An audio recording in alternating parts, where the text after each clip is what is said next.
kasih teman-teman. Hari ini setelah melewati sebuah proses 59 hari, ibu saya di ICU bertahan sampai akhirnya tadi Tuhan memanggil pukul 4.38 dan beliau sakitnya berawal dari stroke, lalu kemudian dari jantung bergeser sampai ginjal, dan kemudian karena usia 82 tahun tentu tidak bisa melakukan banyak perbaikan, sehingga akhirnya dalam proses hampir 2 bulan beliau akhirnya menyerah, walaupun sempat bertahan cukup lama, hampir 1 bulan bertahan, dan kami keluarga semua merasa ya tentu sangat kehilangan sekali. Tetapi yang jelas kita memang tidak memberitahu kepada banyak orang mulainya ibu sakit, karena memang kita menganggap ya tidak boleh dijenguk, karena kalau di ICU itu tidak boleh dijenguk.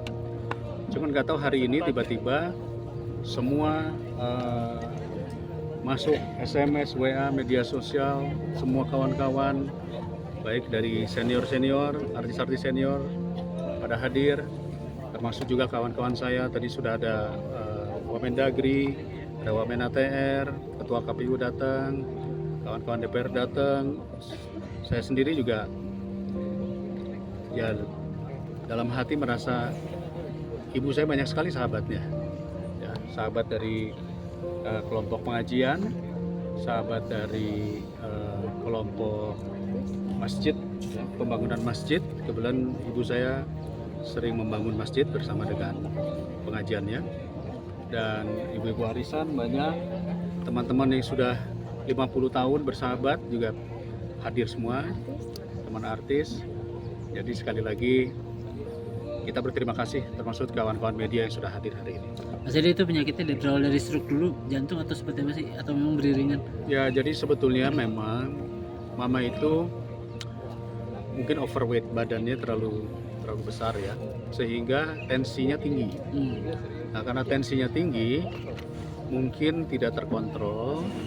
Pada saat itu tanggal 1 Oktober kalau nggak salah, saya lagi pelantikan, tiba-tiba video call pagi-pagi, jam 6:30 video call, mengatakan udah nggak kuat nih, matanya merah, mungkin pecah kayak pembuluh darah. Dia bilang langsung aja ke rumah sakit. Sampai rumah sakit langsung sempet tidak ada, jadi sempet hilang nafas, flat. Kemudian dipompa, di CPR, kembali lagi, dan dokter mengatakan biasanya kalau sudah kembali lagi itu pasti ada kerusakan. Dan memang akhirnya beliau bertahan sampai kurang lebih sebulan, sadar, terus video call sama kita semua, main sini, nyamperin. Oke, semua pada datang, kita semua. 2 hari kami pindahkan ke kamar biasa, tapi tiba-tiba anfal lagi, dan langsung drop selama 1 bulan, karena ginjalnya sudah kena dan sudah tidak berfungsi. Mas Edi, itu mungkin tadi ada yang menarik, Mas Edi membuatkan foto untuk ibunda gitu, foto yang paling cantik, emang request dari mendiang ibu gitu. Itu seperti apa Mas Edi? Ya, mama itu kan waktu mudanya tuh cantik sebagai seorang artis ya. Jadi mama bilang, "Dek, mama pengen dong dibikinin lukisan yang mama lagi cantik-cantiknya foto." Nah, entah kenapa beliau sering ngirim foto ini berulang-ulang, tapi foto hitam putih. Kemudian saya edit pakai artificial intelligence. Saya bikin seperti kayak kebaya putih kayak gitu, dan itu saya bikin hasilnya. Beliau senang sekali, fotonya dilihat terus, dipasang terus, dan dia menceritakan ini adalah foto ketika mama sedang jatuh cinta. Jadi momen itulah yang mungkin tertangkap di dalam foto tersebut, sehingga akhirnya inilah foto yang kelihatannya ingin dikenang oleh Mama sebagai foto terakhir. Foto ini kan juga tadi katanya sempat dicariin juga fotonya mana. Ya, ini foto kan saya bikin cuma satu. Sebetulnya saya bikinnya cuma ngedit satu aja. Lalu kemudian saya bikin, setiap hari ditanya fotonya mana gitu. Padahal ada di kamarnya. Mungkin udah maklum ya, kalau udah makin tua kan suka lupa ya. Kita pasang di kamarnya, tetapi kalau keluar dari kamarnya fotonya mana. Jadi artinya nancep banget gitu di memorinya beliau, karena beliau mungkin paling suka wajah yang pas di situ. Mungkin sebagai menantu, mungkin seperti apa sih sosok ibu mertua? Oke. Almarhumah Ibu Rahma Fendi, ibu mertua saya, itu tidak pernah membeda-bedakan antara anak kandung dengan mantu. Nah, kebetulan saya sebagai mantu juga yang cukup dekat. Beliau juga sangat welcome, orangnya open minded, terbuka, jadi kita bisa diskusi apapun. Bahkan beliau itu memberikan atau sebagai contoh wanita yang saya lihat penuh karisma ya, mungkin kecantikannya itu luar dalam, jadi terpancar dan ada wibawa walaupun perempuan gitu, dari cara berbicaranya, dari kita berdiskusi, dan Masya Allah ya cukup smart karena selalu kita berdiskusi baik itu tentang film dengan cucu-cucunya. Anak-anak saya mengakui bahwa kita semua bisa pinter karena Mimin selalu mengajak kita dari kecil untuk nonton film, untuk berdiskusi sejarah dunia, sejarah Indonesia, kemudian baca buku, kemudian kita diskusi dari segi ilmu atau pengalaman hidup. Beliau juga bercerita pengalaman hidup itu ada yang pahit dan juga ada yang senang, dan beliau itu sangat tegar untuk bisa menghadapi melewati segala ujian-ujian gitu. Jadi ini adalah sosok yang menurut saya luar biasa. Masya Allah, saya kenal ya beliau sebagai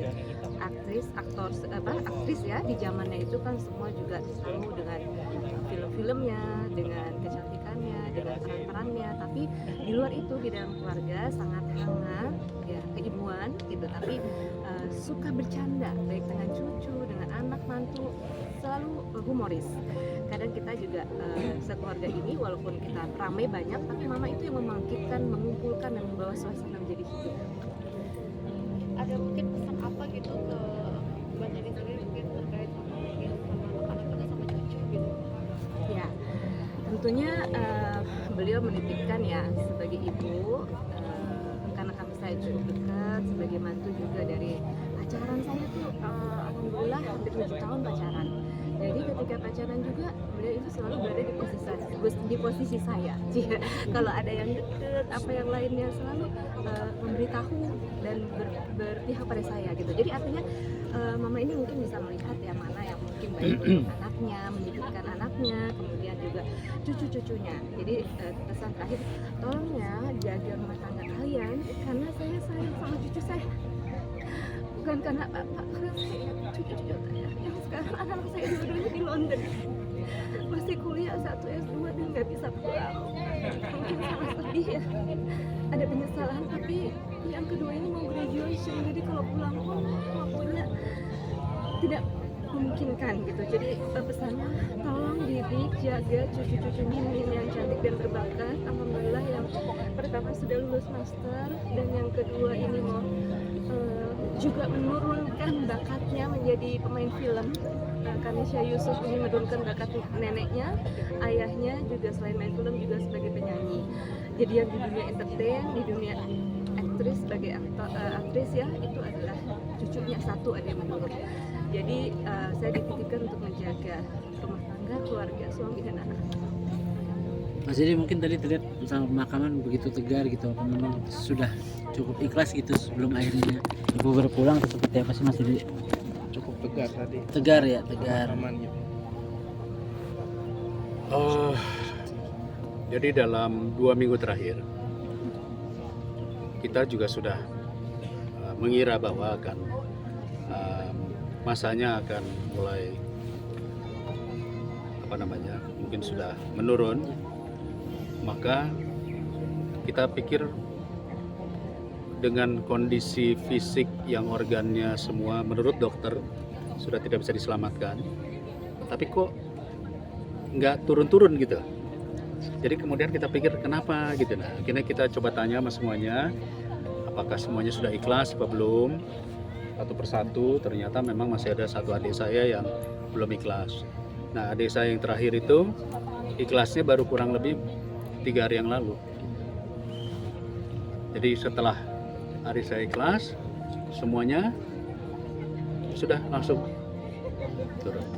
Jadi sebenarnya kita juga sudah prepare, kita sudah booking tempat dan sebagainya, kita semuanya udah prepare sejak 1 minggu. Mama ya di sini. Mama minta, mama pengen di sini gitu kira-kira.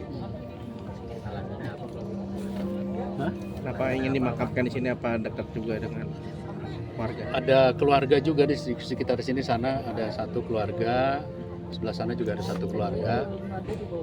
Tadinya di Bogor. Jadi keluarga ibu saya itu orang di Bogor. Ada makamnya itu namanya Kebon Kopi kalau nggak salah. Itu agak turunan dan daerah banjir. Nah, setiap kali kita ziarah ke keluarga di sana itu memang repot. Jadi mama bilang tadi, mama mau yang dekat rumah gitu. Akhirnya pilihannya di sini.